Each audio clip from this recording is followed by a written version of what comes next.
readers and listeners. Today we're reading Pigs Make Me Sneeze by Mo Williams. Pigs make me sneeze. Gerald, what do you want to do today? I want, yes? What? A ball, a swim, a hat. Chew! Sniff, are you okay? I do not know.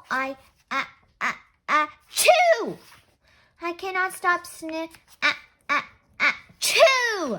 Sneezing. Oh no! What if pigs make me sneeze? Chew! What if you try to sneeze more softly? Sorry. But if pigs do make me sneeze, then I cannot be near you. Then we cannot be friends. Then we must be apart forever. But Gerald, no, do not speak. It is too late.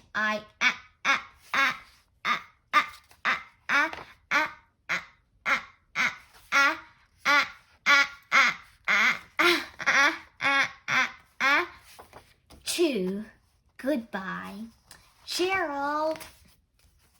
Sniff. Are you okay, Gerald? I am not okay, Dr. Cat. Pigs make me sneeze, and Piggy is a pig. Piggy is also my best friend. Chew! Great. Now cats make me sneeze too. Thud. I do not think pigs make you sneeze. I do not think cats make you sneeze. I think you have a cold. A cold? You are sick. I'm sick? Oh, thank you, doctor. Piggy, great news. I have a cold. Good for you. The end.